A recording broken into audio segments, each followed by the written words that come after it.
시편 묵상 7번째 시간으로 시편 32편에 있는 말씀을 함께 묵상하도록 하겠습니다. 시편 32편의 말씀입니다. 허물의 사함을 얻고 그 죄의 가리움을 받는 자는 복이 있도다. 마음에 간사가 없고 여호와께 정죄를 당치 않는 자는 복이 있도다. 내가 이르기를 내 허물을 여호와께 자복하리라 하고 주께 내 죄를 아뢰고 내 죄악을 숨기지 아니하였더니 곧 주께서 내 죄의 악을 사하셨나이다. 시편 32편 1절과 2절, 5절의 말씀입니다. 우리는 시편 32편의 전체적인 내용을 통해 볼 때 이 통회의 시라는 제목이 정말 적당함을 알 수 있습니다. 시편 32편은 참된 회개자의 고백과 그가 드린 진실한 회개의 모습을 잘 보여주고 있습니다. 또한 시편 32편은 이러한 참된 회개에 은혜로 주어지는 하나님의 사유하심이 잘 표현되어 있습니다. 그러므로 우리는 시편 32편을 통해서 우리가 깨달아야 할 참된 회개의 모습은 어떤 것이며 그러한 자에게 주어지는 하나님의 은혜를 더욱 분명히 깨닫고자 합니다. 이제 그 내용을 한 소절씩 살펴보도록 하겠습니다. 허물의 사함을 얻고 그 죄의 가리움을 받는 자는 복이 있도다. 시편 32편 1절의 말씀입니다. 시편 32편의 첫 구절은 정말로 우리 모두가 원하는 그리스도인 신앙의 결론이 아닌가 생각합니다.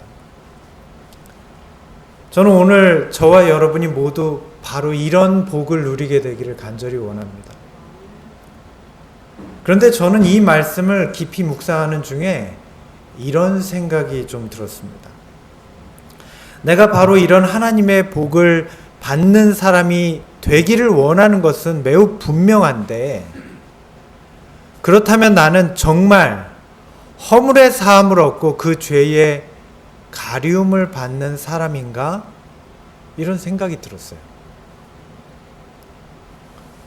여러분은 어떻게 생각하십니까? 여러분은 정말 허물의 사함을 얻고 그 죄의 가리움을 받는 분들입니까? 그래서 마음의 평안과 기쁨이 넘치는 복 있는 사람으로 살고 계십니까? 여기 허물이라는 말로 쓰인 히브리어 페샤라는 말은 하나님께 대한 반역을 뜻하는 말이에요. 다시 말해서 이것은 하나님께 대하여 고의적인 죄를 짓는 것입니다. 그렇다면 이런 죄도 용서받을 수 있나요? 우리가 알기로 고범죄는 용서받지 못한다고 배웠는데 말입니다. 저는 참된 회개에 대한 좀 더 깊은 의미를 이어지는 말씀들을 통해서 깨달을 수 있었습니다. 시편 32편 1절에는 이러한 허물을 사하시는 하나님의 은혜를 정말 잘 보여주고 있습니다. 이 사하심이라는 말의 원어는 제사장이 백성들의 죄를 짊어지는 모습을 묘사하고 있어요.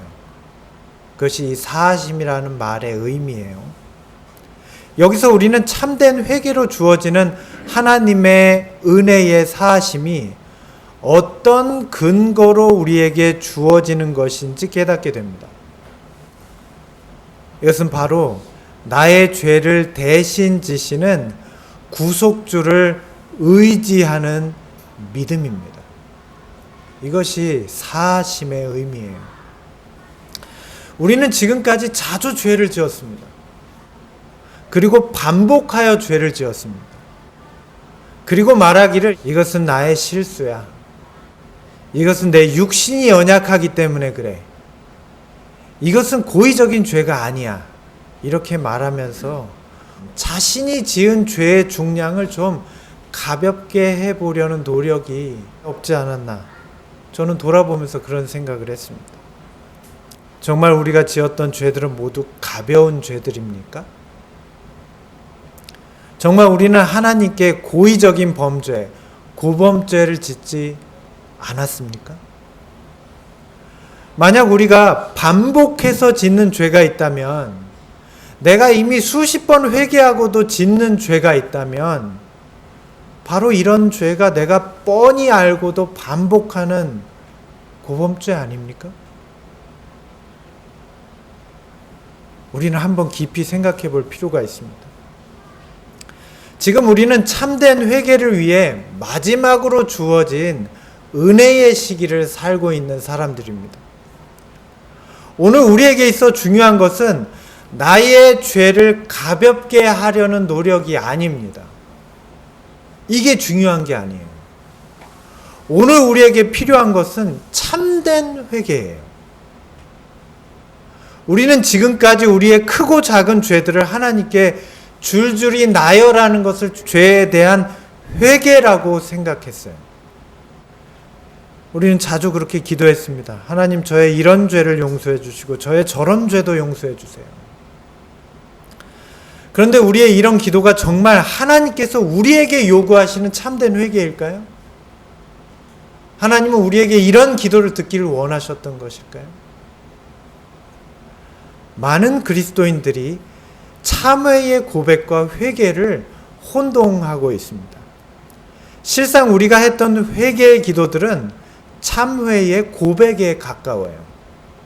그런데 우리는 이런 참회의 고백이 마치 회개의 전부인 것처럼 생각하고 기도를 마쳤습니다. 참회의 고백은 회개의 한 과정이지 회개의 전부가 아닙니다. 이러한 참회의 고백은 거기에 참된 회개가 동반될 때만 가치가 있어요. 지금까지 우리가 생각했던 내가 지은 이런저런 죄들을 자백하면 하나님께서 용서해 주시겠지라는 생각은 사실 잘못된 것입니다. 성경은 이런 죄의 고백을 참된 회개라고 말하고 있지 않아요.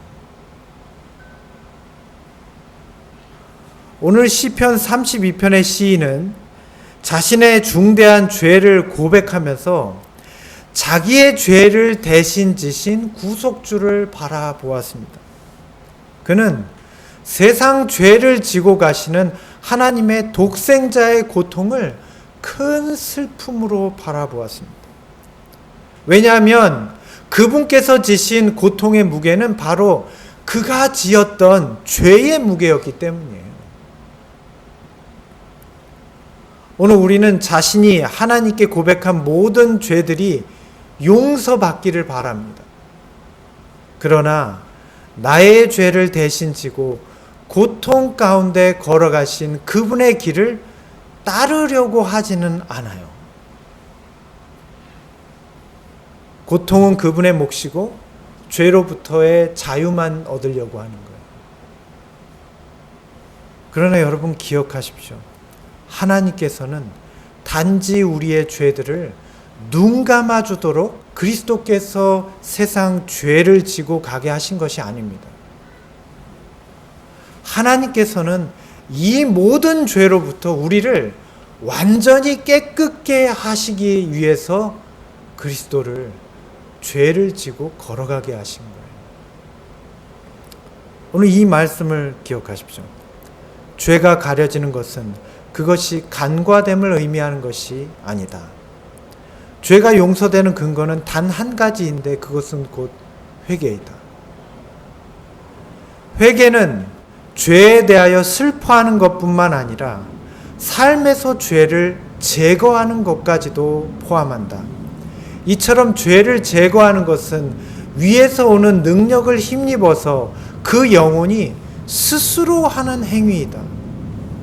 하나님은 오직 삶에서 물리친 모든 죄를 용서하실 수 있으시다. 하나님께서는 오직 참된 회개를 이룬 죄들만을 용서하실 수 있습니다. 그분 앞에서 나의 죄를 나열하는 것만으로 회개가 끝났다고 생각하지 말아야 합니다. 참된 회개는 우리 삶에서 죄가 완전히 제거되는 데 있어요. 우리는 위로부터 주어지는 성령의 능력으로 모든 죄를 물리쳐야 합니다. 주님께서는 말씀하셨어요. 그리스도의 의는 품고 있는 단 하나의 죄도 가려주지 않을 것이다. 실물교훈의 말씀입니다. 우리가 지은 모든 죄로부터 은혜로운 사하심을 경험하려면 우리는 마음에 품어져 있는 모든 죄악을 버려야 합니다. 이것이 참된 회개입니다. 하나님께서는 우리의 모든 죄를 사하려 하시는 거예요. 예수 그리스도께서는 인류의 모든 죄악에 대한 형벌을 대신 받으신 거예요. 모든 죄악에 대한 형벌이에요. 그러므로 구주를 바라보고 참된 회개를 이룬 사람은 이 모든 죄악으로부터 깨끗게 되어야 합니다. 우리 구주께서 이 모든 죄악을 없이 하셨기 때문이에요. 시편 32편은 다윗이 드린 통회의 기도입니다. 시편 32편에서 다윗은 참된 회개의 기도를 하나님께 올렸어요. 그의 회개는 정말 진실한 것이었습니다. 그렇다면 그는 무엇을 어떻게 회개하였을까요? 우리는 그 내용을 오늘 시편 32편을 통해 살펴보려고 합니다. 시편 32편은 다윗이 우리아의 아내 밧세바를 범한 엄청난 범죄 후의 기록이에요. 다윗은 그가 지금까지 살아왔던 하나님께 대한 순종과 충성이 무색할 만큼 실로 엄청난 죄를 지었습니다. 이것이 다윗의 하나님을 거역한 그의 고의적인 범죄였습니다. 이런 어마어마한 죄를 범한 다윗에게 어떻게 회개의 순간이 왔을까요? 그는 어떻게 그런 죄를 품은 가운데 그의 구속주이신 하나님을 다시 바라볼 수 있게 되었을까요? 이어지는 시편 32편의 말씀에는 죄를 품고 있는 자의 마음의 상태가 어떠한지에 대해서 매우 잘 보여주고 있어요. 내가 토설치 아니할 때에 종일 신음함으로 내 뼈가 쇠하였도다. 주의 손이 주야로 나를 누르시오니 내 진액이 화하여 여름 가물의 마름같이 되었나이다. 시편 32편 3절과 4절의 말씀입니다. 다윗의 모습은 마치 가뭄에 말라버린 식물과 같은 모습이에요. 참된 회개를 경험하지 못하고 죄를 품고 있는 그의 모습입니다. 70인역 성경에는 그의 고통을 이런 말로 더 잘 표현해 주고 있어요. 내 안에 가시가 있는 동안 나는 참으로 비참해졌다. 그를 찌르고 압박하는 가시는 무엇입니까? 뭐가 다윗의 마음을 찔렀을까요? 오늘날 보편적인 기독교인들은 하나님의 율법이 폐해졌으므로 지키지 않아도 된다고 말합니다. 예수님이 모든 율법으로부터 우리를 자유케 하셨다고 말합니다. 그리고 자기 마음의 도덕적인 기준에 따라서 살면 하나님께 순종하는 것이라고 생각합니다. 정말 그렇습니까? 재림신자인 우리는 하나님의 율법이 폐하여지지 않았다고 믿습니다. 그런데 반면 우리는 하나님의 율법을 마음의 부담으로 여기고 있어요. 율법이 있어서 내가 자유롭지 못하고 그리스도인 삶에 기쁨이 없을 거라고 생각하고 있습니다. 그게 오늘 우리의 모습이에요. 정말 그렇습니까? 아니요.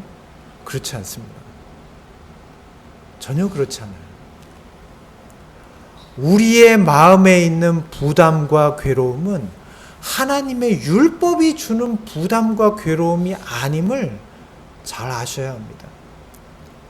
죄의 가시가 우리를 찌르고 있는 거예요. 죄는 결코 우리와 동거해서는 안 될 것이에요. 그런데도 우리는 이 불편한 죄와의 동거를 이어가고 있어요. 죄를 포기하지 않고 있습니다. 다윗은 시편 32편에서 그 마음에 죄를 품고 사는 자신의 모습에 대하여 여름 가물에 마른 나무처럼 말라버렸다고 말했습니다. 오늘 우리가 그렇습니다. 우리의 영혼이 이토록 메마른 이유는 하나님의 율법 때문이 아니에요. 우리의 마음에 죄를 품고 있기 때문이에요. 그것이 우리를 끊임없이 찌르고 있는 거예요. 그러므로 거룩한 하나님의 율법은 우리의 마음에 새겨지지 못하고 있는 것입니다. 우리가 죄와 동거하고 있기 때문에. 우리는 참된 회개를 이루지 못한 채 단지 표면적으로 평안하고 즐거워 보인다고 해서 괜찮은 것처럼 생각하는데 사실은 그렇지 않아요. 참된 회개가 죄를 품고 사는 사람에게는 괴로운 것처럼 보일 수 있어요. 그러나 사실은 그렇지 않아요. 그를 괴롭히는 가시는 참된 회개가 아니라 그의 마음속에 품고 있는 자신의 죄예요. 부조와 선지자에는 죄를 품고 살던 다윗의 상태에 대하여 매우 잘 묘사하고 있습니다. 타락한 후 1년 동안 다윗은 표면상으로는 안전히 거하는 것처럼 보였다. 하나님의 불쾌히 여기신다는 아무런 외적 증거도 나타나지 않았다. 그의 충복인 우리아를 죽게 하고 그의 아내까지 차지했던 다윗의 엄청난 범죄는 실로 어마어마한 것이었습니다. 그러나 이런 죄를 짓고도 그의 삶은 외형적으로 매우 평안하고 만족스러워 보였어요. 그는 여전히 이스라엘의 왕의 지위를 가진 사람이었고 그는 왕궁에서 풍족한 삶을 살고 있었어요. 그래서 정말 그는 평안하고 행복했을까요? 우리도 이와 매우 비슷한 생각을 하지 않습니까? 단지 외형적으로 평안하고 만족스러울 때 우리는 내가 마음속에 그러한 죄를 품고 있는 걸 잊어버려요. 왜요? 삶이 평안하고 만족스러우니까.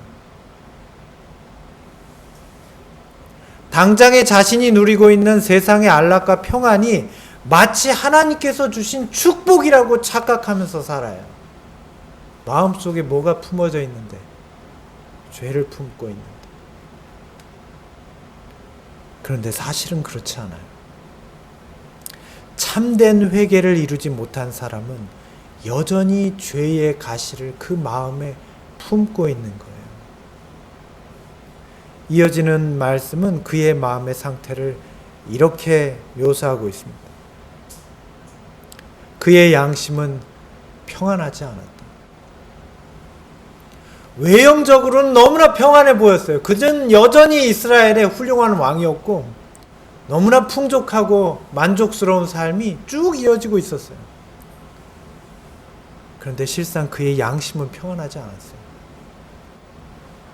다윗은 부모에게조차 잊혀졌던 어린 목동에 불과했습니다.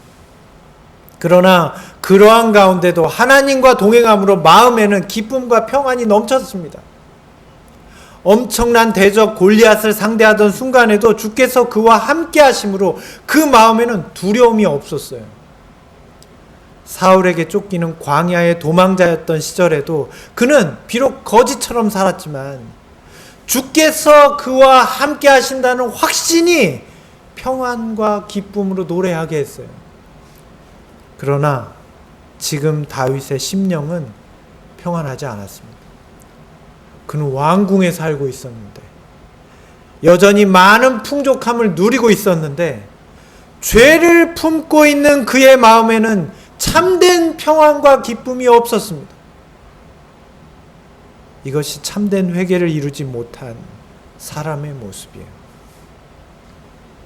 그 마음에 여전히 죄를 품고 있는 사람의 모습입니다. 다윗의 범죄는 하나님과의 관계를 변화시켰다. 다윗 자신에게도 큰 변화가 있었다. 이제까지 그가 번영한 것은 하나님의 계명을 양심적으로 순종하였기 때문이었다. 그러나 이제 그의 죄를 알고 있는 그의 신하들은 더욱 거리낌 없이 범죄하게 될 것이었다. 자기 가족들에 대한 자신의 권위도 약해지고 그의 악한 모본의 가마가 그의 아들들에게 끼쳐졌다. 그가 마땅히 죄를 정죄하여야 할 때에도 자신의 범죄를 의식하고 그는 침묵을 지켰다. 참된 회개를 이루지 못한, 여전히 그 마음에 죄를 품고 사는 그는 하나님과 동행할 수 없었습니다. 그러므로 하나님의 율법을 순종할 수도 없었습니다. 하나님을 사랑하는 자라는 그의 호칭은 이제 허울에 불과했어요. 그는 이미 죄의 종으로 살고 있었어요. 요한복음 8장 34절에는 말씀하십니다. 진실로 진실로 너희에게 이르노니 죄를 범하는 자마다 죄의 종이라. 마음에 죄를 품고 사는 사람은 죄의 종으로 살고 있는 것입니다. 참된 회개는 그 마음에서 죄를 버리게 합니다. 또한 그런 죄를 다시는 반복하지 않게 해요. 하나님께서 그 마음을 주장하시기 때문이에요. 그러나 여전히 그 마음에 죄를 품고 사는 사람은 죄가 그 마음을 지배합니다. 성령께서 그 마음을 주장하실 수 없어요. 자신의 연약함을 자꾸 얘기합니다. 변명하게 돼요. 자신의 죄를 가볍게 만들고자 해요. 죄가 주장하고 있어요. 하나님께서 주장하시게 해야 돼요. 자신을 하나님께 바치기를 거부하는 영혼은 모두 다른 세력의 지배를 받게 된다. 죄를 반복하는 사람은 여전히 그 마음에 죄를 품고 사는 사람입니다. 그는 죄의 지배를 받는 사람이고 죄악의 원흉인 사탄의 지배를 받는 사람이에요. 다윗은 죄악을 그 마음에 품은 채 외형적으로는 부요하고 평안하게 사는 것처럼 보였습니다. 그러나 그는 의의 길로 인도함을 받지 못하고 있었어요. 그는 점점 더 죄악의 길로 빠져들어가고 있었어요.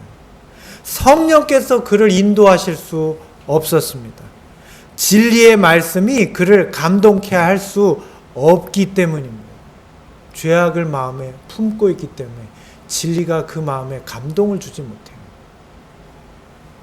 사탄이 그의 마음을 지배하고 있기 때문에 그는 진리의 아름다움을 볼 수 없다. 우리는 오직 성령의 감동을 통해서만 하나님의 말씀을 진정으로 깨달을 수 있습니다. 왜냐하면 성경은 하나님의 감동으로 쓰여진 것이기 때문이에요. 그러나 여전히 죄악의 지배를 받는 사람은 성령의 감동을 경험하기 어렵습니다. 하나님의 말씀이 주는 감동과 기쁨은 그 마음에 남지 못하고 그 감화는 금방 소멸되어 버립니다. 우리가 매일 아침마다 새벽 기도를 드리는 이유는 바로 여기에 있습니다. 다른 어떤 일보다 성령의 감화를 먼저 우리의 마음에 모시려는 것이에요. 그분이 내 마음의 주인 되게 하시고자. 우리는 매일 우리 마음에 섬길 자를 선택해야 합니다. 그리고 매일 하루가 마치면 참된 회개를 드려야 합니다. 죄를 그 마음에 품지 말아야 합니다. 참된 회개는 죄악을 더 이상 우리 마음에, 우리의 삶 가운데 두지 않는 것입니다.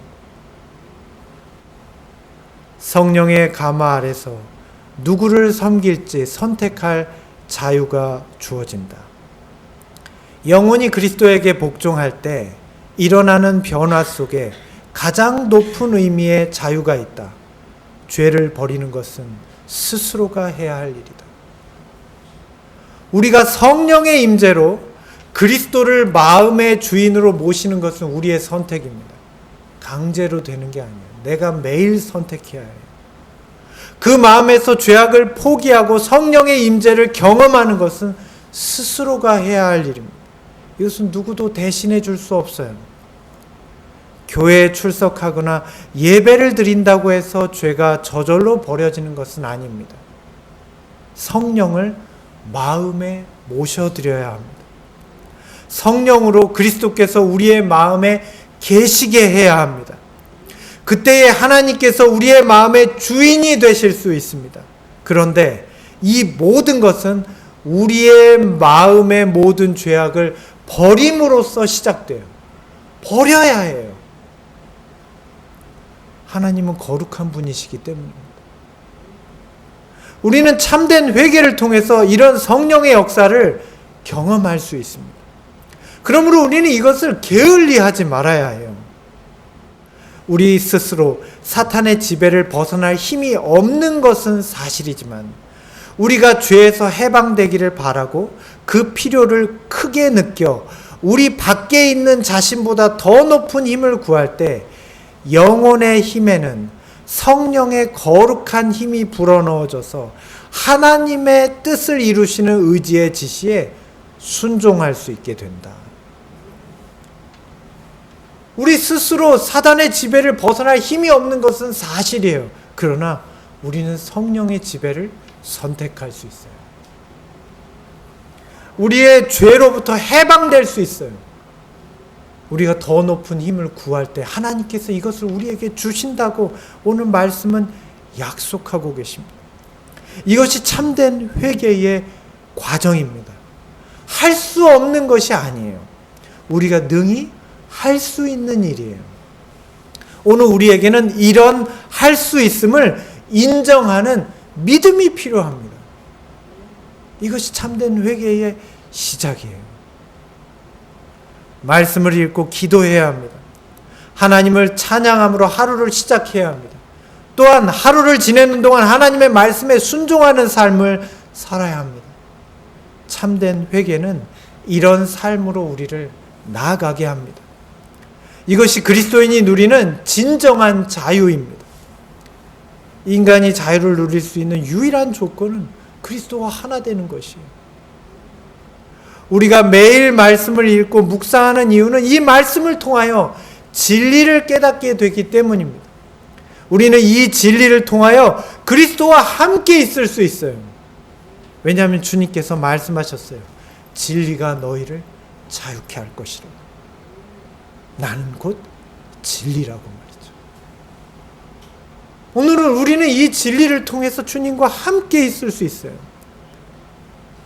이렇게 참된 회개를 이루는 자에게 하나님의 사유하심이, 완전한 죄사함과 용서하심이 주어집니다. 참된 회개를 통해 주님 앞에 상달된 모든 죄는 하늘에서 도말됩니다. 그리고 나의 마음 가운데서도 완전히 사라지게 돼 있어요. 그래서 오늘 우리는 날마다 이렇게 결심해야 합니다. 참된 회개로 나아가자. 나의 모든 죄악을 주님 앞에 고백하고 구속주의 고통과 슬픔을 깨닫고 다시는 죄악을 마음에 품지 말자. 결심해야 합니다. 결심은 굳건한 마음을 갖는 것입니다. 우리 스스로를 나약하게 만들지 말아야 합니다. 사탄은 세상 근심으로 우리의 마음을 나약하게 합니다. 사탄은 세속적인 욕망으로 우리를 유혹하여 우리의 심령을 연약하게 만듭니다. 우리는 이러한 상태에서 벗어나겠다는 마음의 결심이 필요합니다. 왜냐하면 우리의 마음을 약하게 함으로 사탄은 승리할 수 있기 때문이에요.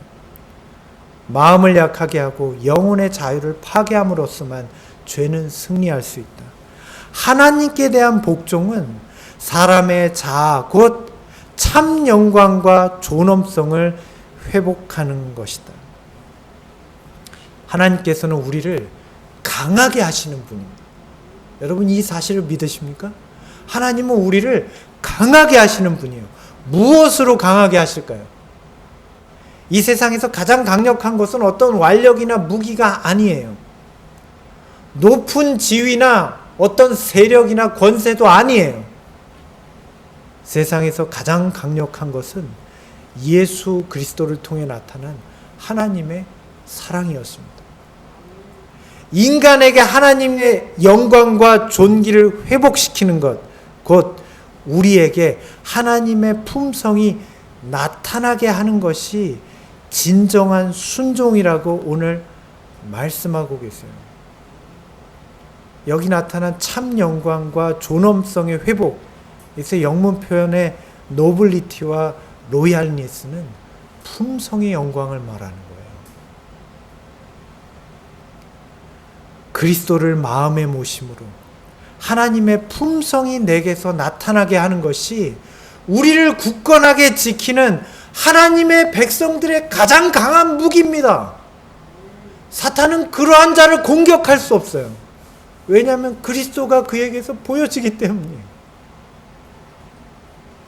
사탄은 오히려 그러한 자를 두려워 떨게 돼 있어요.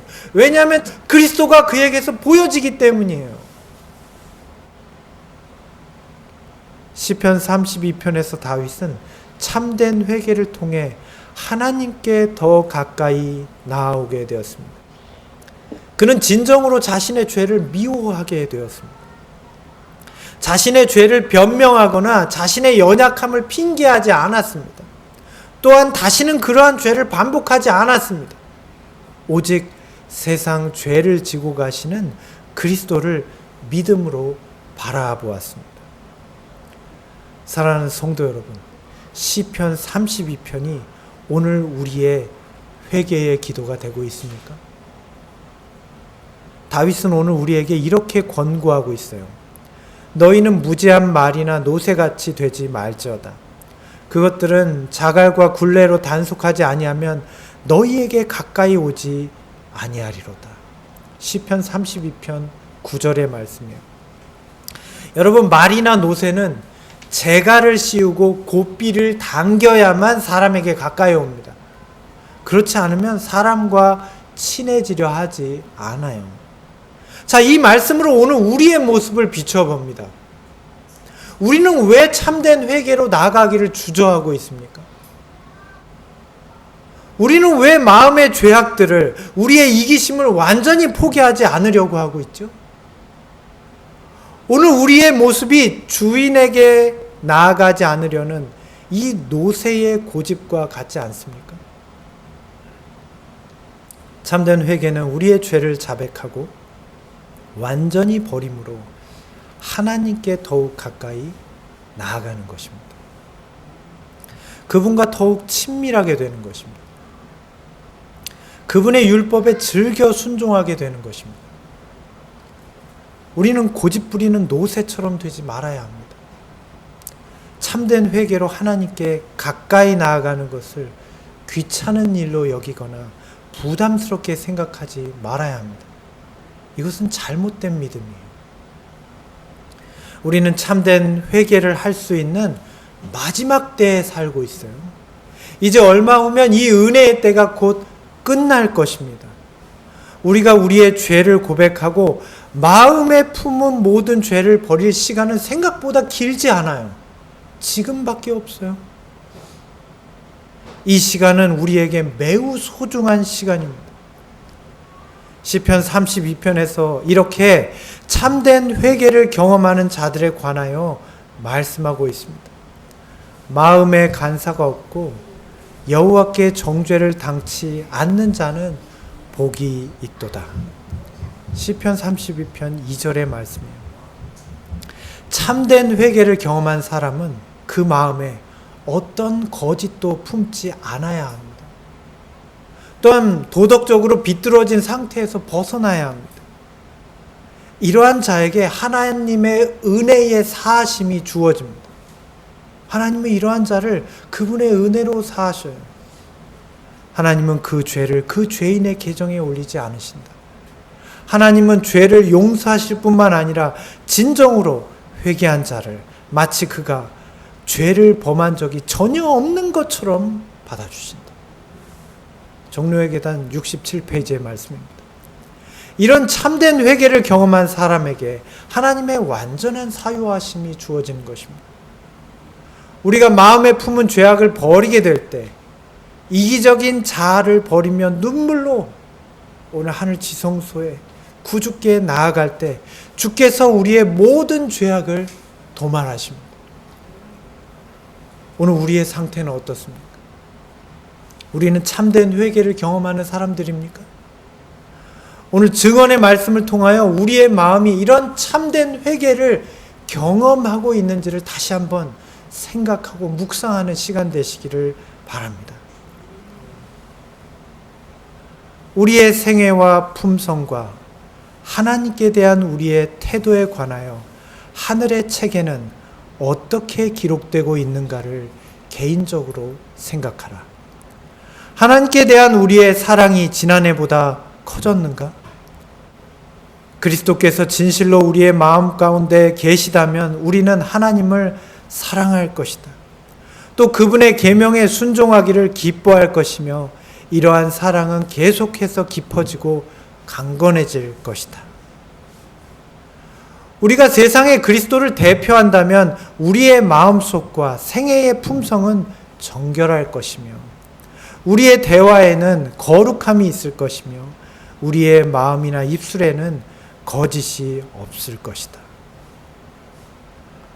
우리의 과거의 생애를 돌아보고 예수님처럼 되고자 함으로써 당신께서 목숨을 바치신 이들을 구원하시기 위하여 그분이 행하신 것처럼 행함으로 우리가 예수님을 사랑하고 있는지 그 증거를 우리 속에서 찾아보자. 오늘 이 말씀으로 우리의 마음을 한번 들여다보세요. 나는 참된 회개를 드린 사람인가? 오늘 우리는 이런 통회하는 심정으로 살고 있습니까? 오늘 저와 여러분의 삶이 이러하기를 간절히 바랍니다. 열정적이고 희생적이었던 예수님의 제자들을 떠올려 보세요. 그들은 모두 예수님의 품성과 가르침을 충분히 나타낸 사람들이에요. 주님께서는 그분과 같은 형상을 나타내는 그들을 형제라 부르기를 부끄러워하지 아니하셨다라고 성경은 기록했습니다. 진실한 그리스도의 모든 제자들은 그들의 행위로서 이 세상이 그들의 본향이 아님을 보여주었습니다. 끊임없이 보여주었습니다. 때로는 매질을 당하고 감옥에 갇히고 카타콤이나 광야와 절벽 끝에서 살면서 그들은 하늘의 시민으로 살았습니다. 또한 그들은 십자가와 화형대, 단두대에서 감동의 눈물로 찬양하며 이 세상이 아닌 더 나은 나라, 하나님의 나라를 소망했습니다. 그들의 대화와 관심은 언제나 하늘에 관한 것이었습니다. 그들은 하늘 성소에 계신 주님의 중보와 속죄를 믿음으로 바라보았습니다. 그 때문에 그들은 세상에 있었으나 세상과는 분리된 것처럼 살았습니다. 그들의 생애는 언제나 하나님의 영광을 나타내기 위한 것이었고 저들의 생애와 품성을 통해서 다른 사람들은 그들의 모습을 보고 그리스도가 계시구나 알게 되었어요.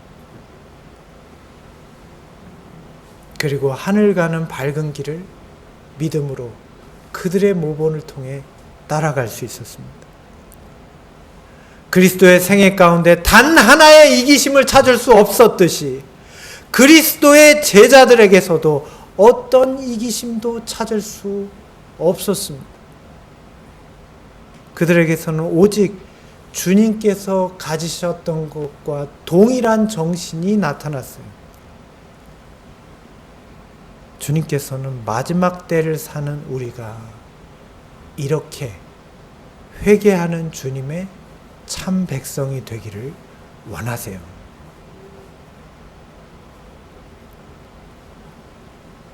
사랑하는 성도 여러분, 우리 모두 참된 회개로 나아가십시다.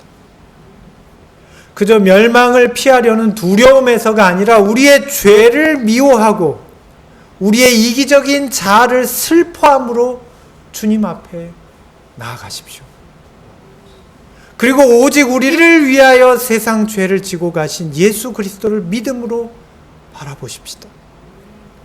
오늘 이러한 자에게 하늘의 은혜가 베풀어져서 그들의 모든 죄악이 하늘에서 사하여진다고 시편 32편은 말씀하고 있어요. 내가 이르기를 내 허물을 여호와께 자복하리라 하고, 주께 내 죄를 아뢰고 내 죄악을 숨기지 아니하였더니 곧 주께서 내 죄의 악을 사하셨나이다. 시편 32편 5절의 말씀입니다. 이와 같은 것이 바로 우리들이 가져야 할 경험들이다. 바로 이 경험이 우리의 경험입니다. 이제 우리는 우리의 모든 자아를 내려놓기를 원합니다. 주님께 지난날 나의 모든 죄악과 이기적인 마음을 고백합니다. 나는 단지 멸망을 면키 위해 영생을 구했던 것 같습니다. 제가 이 말씀을 묵상하면서 느낀 거예요. 나는 단지 멸망을 면키 위해서 영생을 구했던 것이 아닌가. 그러나 이제는 아닙니다. 정말 저의 죄를 미워하고 저의 죄된 마음을 슬프게 생각합니다. 그리고 나의 죄로 인해서 고통당하신 주님을 눈물로 바라봅니다. 오 주님이시여, 이런 저를 불쌍히 여겨주시고 저의 모든 죄를 용서하여 주시고 제게 참 믿음과 사랑을 주시옵소서. 이렇게 참된 회개를 이루는 백성이 되게 하여 주시옵소서. 이것이 저의 간구입니다. 주께서 이런 백성들에게 시편 32편 6절의 말씀으로 약속하십니다. 이로 인하여 무릇 경건한 자는 주를 만날 만한 기회를 타서 주께 기도할지라. 진실로 홍수가 범람할지라도 저에게 미치지 못하리이다. 시편 32편 6절의 말씀입니다. 여러분, 바로 지금이 주를 만날 만한 때입니다. 지금이 주님을 만날 수 있는 마지막 은혜의 때예요. 이제 우리는 우리의 참회를 다음 기회로 미룰 수 없어요. 지금 드려야 합니다. 지금이어야 합니다. 내일은 없습니다. 지금 회개합시다. 지금 무릎을 꿇으십시오. 지금 주님께 나의 모든 죄악을 내려놓으세요.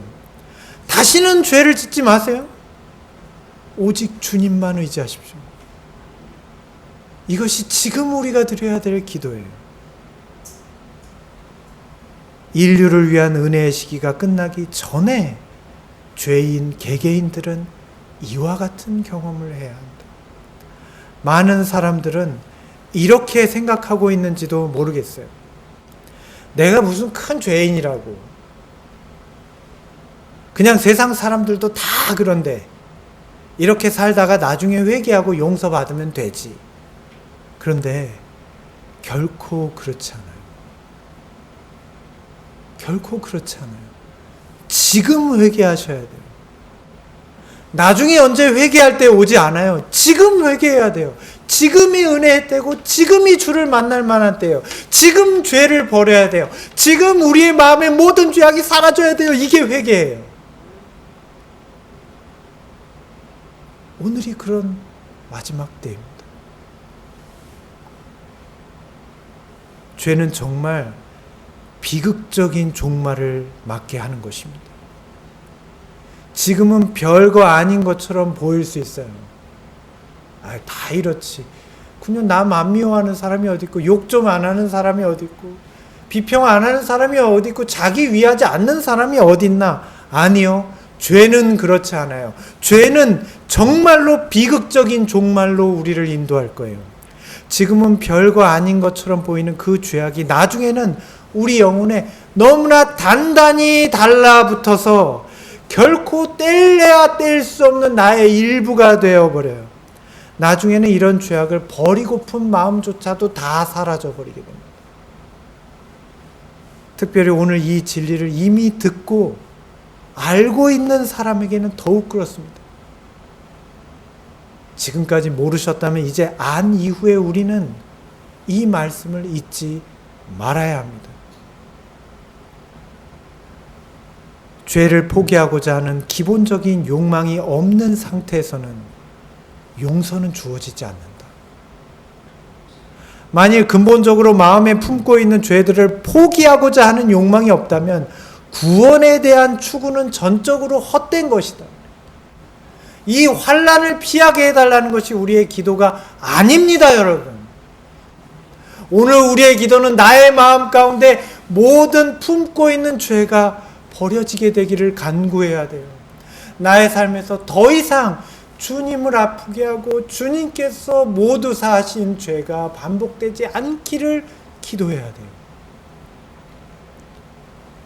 이것이 하나님의 백성들의 구원이란 의미입니다. 우리는 마음속에 품고 있는 모든 죄를 버려야 합니다.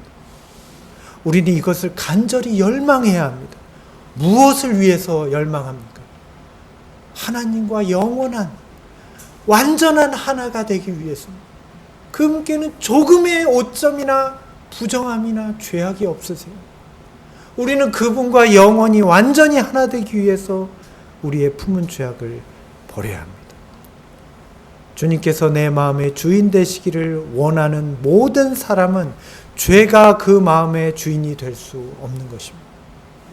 오늘 우리는 이것을 열망하고 있습니까? 시편 32편은 마지막 때를 살아가고 있는 하나님의 백성들에게 이렇게 교훈하고 있습니다. 내가 너의 갈 길을 가르쳐 보이고 너를 주목하여 훈계하리로다. 시편 32편 8절의 말씀입니다. 다윗이 범죄했던 이유는 하나님의 인도하시는 길로부터 벗어났기 때문입니다. 그러므로 하나님의 백성들의 매일의 삶은 하나님의 인도하심을 받아야 돼요. 매일. 다른 말로 하면 그분의 율법에 순종하여 따라가는 거예요. 우리는 매일 그 말씀을 따라서 하나님의 인도하심을 따라서 하나님의 계명을 따라 순종하는 삶을 살아야 돼요.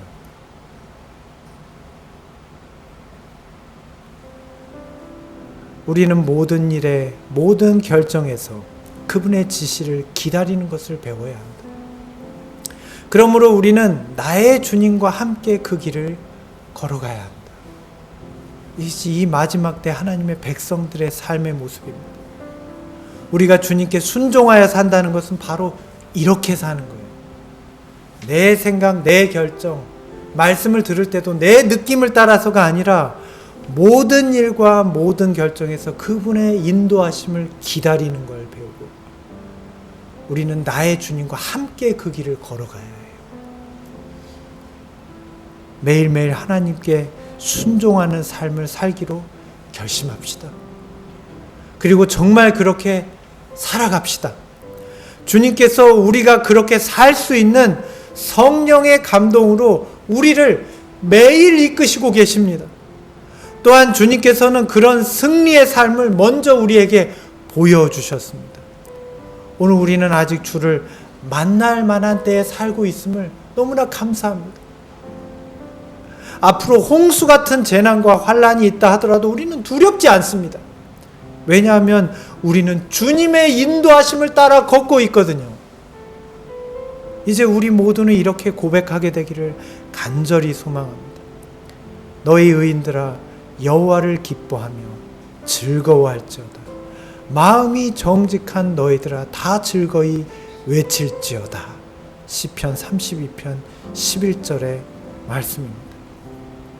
사랑하는 성도 여러분, 참된 회개로 나오게 되시기를 간절히 바랍니다. 우리 모두가 주님께 우리의 모든 죄를 인정하고 고백하며 마음에서 모든 죄악을 버림으로 주님의 은혜로 사함을 받게 되기를 간절히 바랍니다. 주님께서는 그것에 대한 아무 조건도 내걸지 않으셨습니다. 오늘 우리에게서 용서받지 못하는 죄는 오직 한 가지밖에 없어요. 회개하지 않은 죄입니다. 참된 회개로 나아가시기 바랍니다. 그때 주님께서 우리를 인도하여 주실 것입니다. 또한 주님의 품성을 드러내는 순종하는 하나님의 참 백성으로 우리를 삼으실 것입니다. 이것이 우리의 갈망입니다. 사랑하는 성도 여러분, 오늘 우리의 삶이 참된 회개를 통하여 주님께 더욱 가까이 나아가고 하나님의 계명에 순종하는 마지막 때 그리스도를 나의 삶으로 드러내는 귀한 성도들의 삶이 되기를 간절히 바라며 오늘 말씀을 마치겠습니다. 감사합니다.